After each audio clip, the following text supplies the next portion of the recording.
25번째 토라 포션 짜브.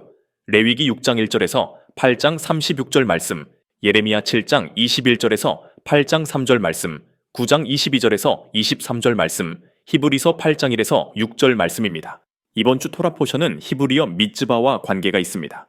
미츠바의 뜻은 명령이고 오늘 본문의 짜브의 뜻은 명령하다입니다. 전통적으로 하나님께서는 이스라엘에게 613개의 율법을 주셨습니다.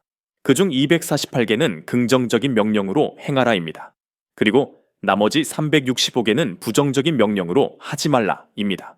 흥미롭게도 사람의 인체는 248개의 뼈를 갖고 있고 365개의 근육을 갖고 있다고 합니다. 우리가 힘을 다하여 주님의 계명을 지키려고 애쓰고 노력할 때 우리는 성화할 수 있습니다. 그러나 우리가 모든 계명을 다 지킬 수 있을까요? 635개의 계명을 완벽히 지킬 수 있는 분은 우리의 주인이신 예수와밖에는 없습니다. 그럼에도 불구하고 우리는 이 365개의 하나님의 계명을 잊지 않고 기억하며 성령의 도움으로 행하려고 노력해야 합니다. 그럴 때 주님께서 기뻐하십니다. 요한복음 8장 51절 말씀입니다. 진실로 진실로 너에게 이르노니 사람이 내 말을 지키면 영원히 죽음을 보지 아니하리라. 그 당시 종교 지도자들은 육신으로 오신 살아계신 말씀이신 예수와를 알아보지 못했습니다. 그들은 신의 산에서 받은 하나님의 말씀을 지키려고 행위로 노력했지만 오히려 그들에 의해 하나님의 말씀이 하나의 종교로 변질되었습니다. 율법의 행함도 중요하지만 왜 하나님이 율법을 주셨는지 하나님의 마음을 이해하는 것 역시 중요합니다. 하나님은 말씀을 주심을 통해 사람들이 긍휼과 용서와 사랑의 열매를 맺기를 원하셨지만 종교 지도자들은 말씀으로 권위를 세우고 자기를 높이며 교만해졌습니다. 말씀을 남을 평가하고 심판하는 도구로 사용했습니다. 로마서 2장 1절에서 2절 말씀입니다. 그러므로 남을 판단하는 사람아, 누구를 막론하고 네가 핑계하지 못할 것은 남을 판단하는 것으로 네가 너를 정죄함이니 판단하는 네가 같은 일을 행함이니라. 이런 일을 행하는 자에게 하나님의 심판이 진리대로 되는 줄 우리가 아노라. 우리가 말씀을 지키려고 노력할지라도 완전하게 지키지 못하는 자신을 보며 절망합니다.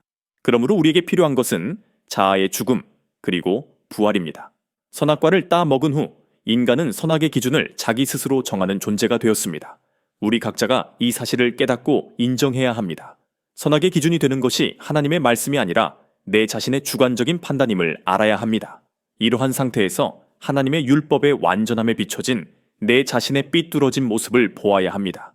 내가 죽을 수밖에 없는 죄인이라는 것을 깨달아야 합니다. 주님의 긍휼이 없다면 구원받을 수 없는 존재라는 것을 깨달아야 합니다. 하지만 종교 지도자들은 자신들의 타락하고 교만한 마음을 종교의 화려한 옷으로 감추고 다른 사람들 위에 군림하려고 했고 그 결과 겸손한 모습으로 오신 구세주, 살아계신 말씀이신 예수와를 알아보지 못했습니다. 하나님께서 율법을 주신 목적은 내 자신이 죄인이라는 것을 깨닫게 하시기 위함입니다. 로마서 7장 7절 말씀입니다. 그런즉 우리가 무슨 말을 하리요? 율법이 죄냐 그럴 수 없느니라. 율법으로 말미암지 않고는 내가 죄를 알지 못하였으니 곧 율법이 탐내지 말라 하지 아니하였더라면 내가 탐심을 알지 못하였으리라. 선악과를 따먹은 후 내 자신이 선악을 판단하는 왕이 되었습니다. 내 자신이 세상의 중심이 되었습니다. 교만한 내 자신을 올바로 보지 못하기 때문에 하나님의 율법이 선악의 기준인 것을 알아차리지 못한 상태에 있습니다. 이런 상태에서는 이기적이고 독선적일 수밖에 없습니다.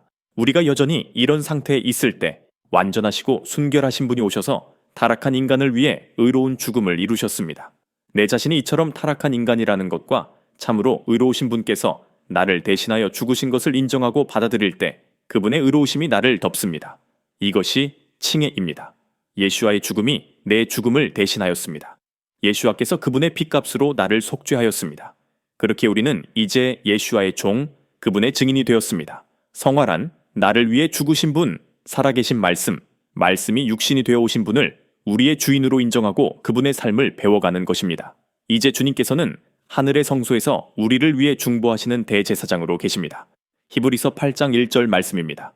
지금 우리가 하는 말의 요점은 이러한 대제사장이 우리에게 있다는 것이라. 그는 하늘에서 지극히 크신 이의 보좌 우편에 앉으셨으니 하나님 아버지께서 우리에게 원하시는 것은 첫째 아담의 죄에서 벗어나 예수와의 모습으로 빚어져 가는 것입니다. 로마서 8장 29절에서 30절 말씀입니다. 하나님이 미리 아신 자들을 또한 그 아들의 형상을 본받게 하기 위하여 미리 정하셨으니 이는 그로 많은 형제 중에서 맏아들이 되게 하려 하심이니라. 또 미리 정하신 그들을 또한 부르시고 부르신 그들을 또한 의롭다 하시고 의롭다 하신 그들을 또한 영화롭게 하셨느니라. 예수와의 제자로서, 예수와의 증인으로서 이 세상에서 빛과 소금으로 살다가 죽은 성도들이 다시 일어나 예수와와 같은 부활의 육체를 입을 것입니다. 빌립보서 3장 21절 말씀입니다. 그는 만물을 자기에게 복종하게 하실 수 있는 자의 역사로 우리의 낮은 몸을 자기 영광의 몸의 형체와 같이 변하게 하시리라. 끝으로 요한복음 12장 50절 말씀입니다. 나는 그의 명령이 영생인 줄 아노라. 이는 하나님의 말씀, 그분의 율법이 우리의 영원한 생명이라는 것입니다. 우리에게 말씀을 통해 영생을 주신 주님께 감사드립니다.